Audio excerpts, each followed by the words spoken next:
Hello, my beautiful Leo friends. I am sitting out here in the wind. There are a lot of birds flying around. There is a pinyon jay that is after this spot who wants to hang out at his bird bath just over there and is a little annoyed that I'm sitting out here. So we're going to see if he comes and yells at me while we're trying to have our chat and how the sound is with the wind and everything. But all right, here we are in September. And, this is always an interesting part of the year, I think, being a Leo.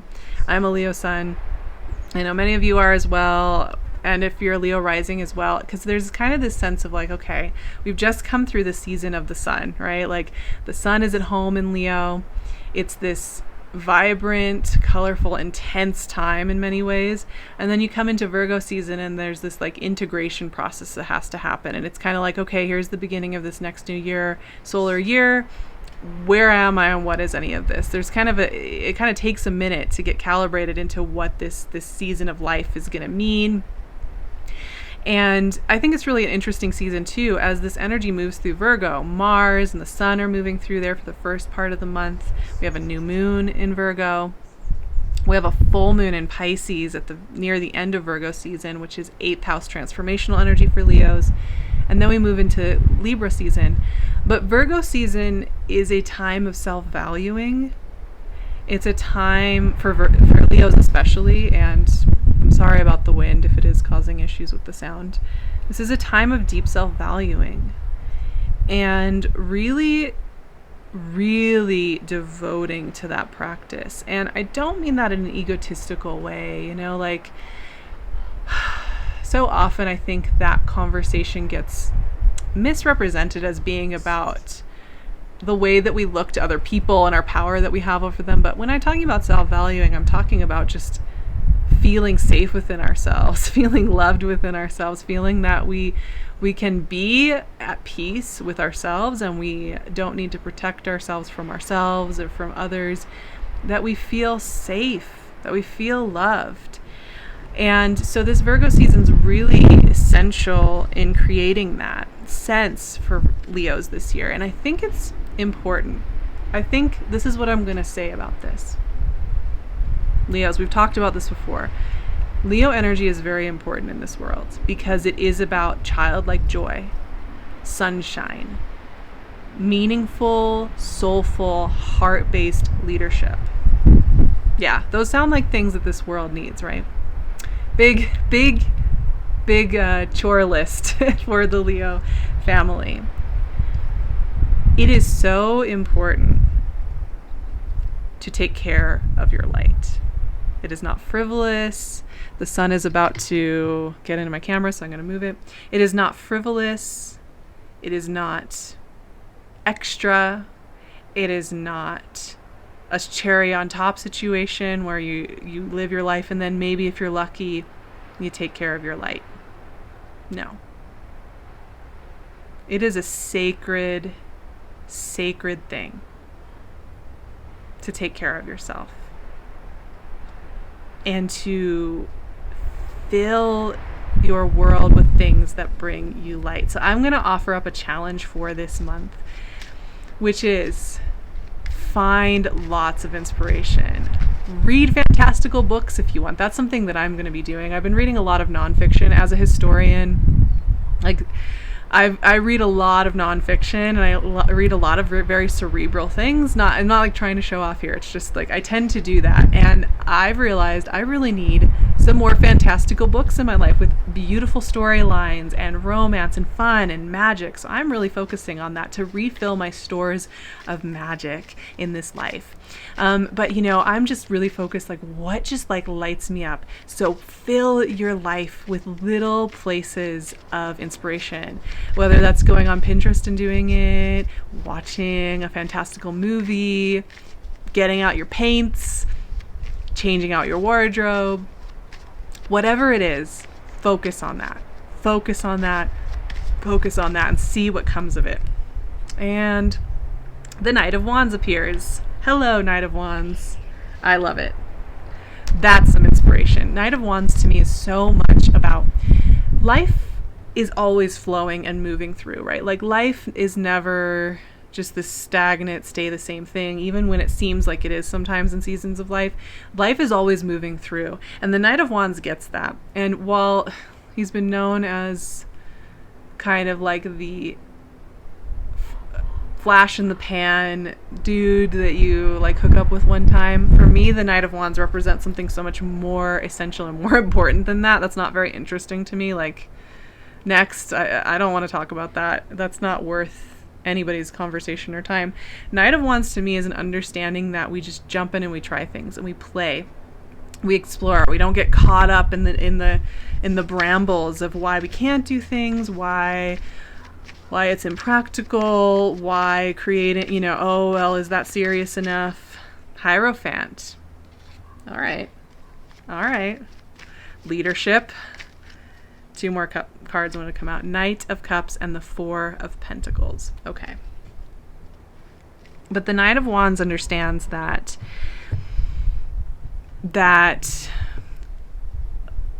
life is about letting yourself move with it. And Leo energy is fire energy. This is creative energy.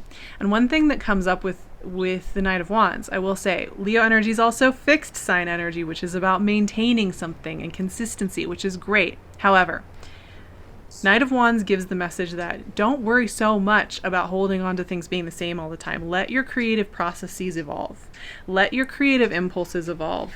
Don't hold so tight to the same ways. So this is going to be one of the messages coming through this Virgo season. Now, of course, this is equinox season as well. We will have the equinox on the 22nd, that point where the light equalizes, right? And we step into, in the northern hemisphere, into the darker half of the year, in the southern hemisphere, the lighter half of the year. Either way, we're stepping into a different phase of the year. And the Knight of Wands wants us to go with that, work with that. Now let's talk about the rest of these cards, because we have quite the lineup here today, my friends. Hierophant. Now this is a spiritual teacher leader. And when he's showing up here, you know what he is making me realize? Like, Leo's, it's time to step up. But I think when I think about that, the one problem with the Hierophant I have is that this is about established religion, established power dynamics, established doing things in a very specific, structured, routine way.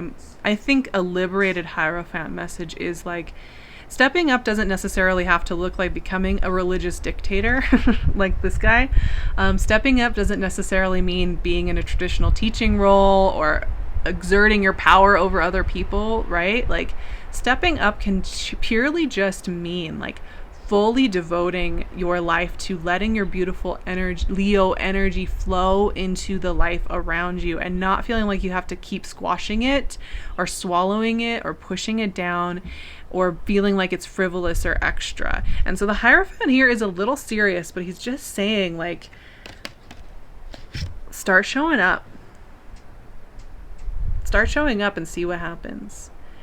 And it's where, in those little places where you maybe have an impulse, you want to take 20 minutes and journal. You want to take 10 minutes and go for a walk. You want to share that piece of art. You want to share that flash of insight with somebody, and you don't. Those moments, notice them. See what happens when you do. See what happens when you start prioritizing those things, when you can and where you can. Because there's a key there. There's something going on. Now, we also have Knight of Cups, so there's some good news coming in this month. And I do think, in showing up to that creative heart energy, answers start showing up as well. As soon as we stop holding ourselves back, as soon as we stop trying to put the lid on the container and put it back in the freezer, as soon as we start just letting the colors of ourselves flow out in the world comes to meet us. The Knight of Cups. You know what this makes me think of as well? The Knight of Cups is such a dreamer and such a romantic. He really believes in the beauty of life, poetry, flowers, romance. You know, he's such a dreamer. And I've been thinking about this a lot. I think in this world, because there is a lot of pain, there are things that, like, we as leaders and we as heart-based loving people feel and don't know how to fix, don't even know where to begin. And it's so easy and tempting to then get sucked in by that cynical voice that says, why even bother doing something beautiful? Why even bother doing something poetic or gorgeous or slow or gentle or courageous? Because it's not going to matter anyway. Well, the Knight of Cups is a reminder that it is valuable, that it does play a role in the whole thing. I think about somebody who lets themselves love the poetry they love, paint in bright colors, wear the silly pigtails in the hair, not wear makeup and just go out the way that they are because that's what makes them comfortable, expressing the way that they naturally express in the world. And once again, we're not talking about forcing other people to accept our expression or dominating other people, but just being, right? Like, just, I think about a person who lets themselves do that. Guess what? That person is so much more likely to take actions that extend so far beyond just themselves. Like, they're so much more likely to have the energy and the wherewithal to explore, to make that phone call, to donate their time and energy, because they're going to be in alignment with themselves. So the Nine of Cups is not frivolous. This is not empty chatter. This is an important element in the process of also being a beautiful leader, also being a beautiful healer, also being a part of this human experience. It is not frivolous. It's not a cherry on the top situation. And then, of course, speaking of cynicism, Four of Pentacles. Okay, so this guy I do find to be a really important message bringer every time he shows up. And I don't know if I've ever met somebody who hasn't struggled with this energy when they are changing. And I actually think Four of Pentacles is an important rest stop in the whole process, because the Four of Pentacles shows up and it's like that wariness about the next thing. Starting that new class, investing in that new tool, moving to that new city, doing things differently. It's a little bit like, am I allowed to do that? I'm a little scared. I don't know if it's going to work out. It's that part of us that wants to hold back. It's the worried, the inner worrier kind of being like, maybe we shouldn't do it. Here's the thing with this energy. It's important to notice, I am nervous about this change. I am nervous that I'm not going to be enough, or that I'm not going to have enough. I am nervous that I maybe won't know how to do it all yet. I'm nervous that I don't know all the steps yet. And just in witnessing that and letting yourself feel that moment, this Four of Pentacles energy can't really hold you for too long, because what happens is you acknowledge, okay, those things make me a little nervous. I'm not sure. And just in holding that part of ourselves, we move forward. The Four of Pentacles also innately suggests that a new chapter is beginning, and there will be movement. There will be people moving, starting new jobs, starting new creative practices, starting new relationships, starting new big things. Leos are going to be starting new big things starting this season and moving through the rest of this year and into 2022. And with that, there is a nervous energy that comes with it, because it's like when you're really stepping outside of your comfort zone and stepping outside of the known, it's a little nerve-wracking. I mean, let's be real, right? So just keep that in mind. Just keep that in mind that, you may be feeling a little nerves. You may be feeling a little bit like, am I allowed to do this? Yes. Yes. You are allowed to be you, Leo. You are allowed to express your beautiful heart. You're allowed to feed that heart with beautiful things, beautiful experiences, beautiful creative projects. You are allowed to be in joy and be in your heart-based happy place. And that's all I got to say about that. So I'm going to be offering a lot more support. I didn't even really mention the end of this month, we do have a Mercury retrograde beginning on the 27th. In Libra, and we will be having pre-shadow this whole month, pretty much. I will be offering more support on that. We'll talk about it more in the October readings as well. But if you're wanting more guidance on that Mercury retrograde, I would highly suggest joining me on Patreon. It's only $5 a month, and I offer a lot of tools and resources there that are very helpful, I think, and can kind of give you a framework to work throughout the month. And I'm there every week with materials and discussions. So I'd love to see you there.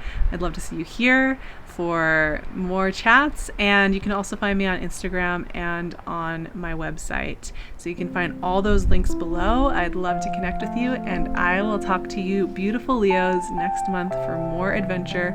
I'm sending you my love.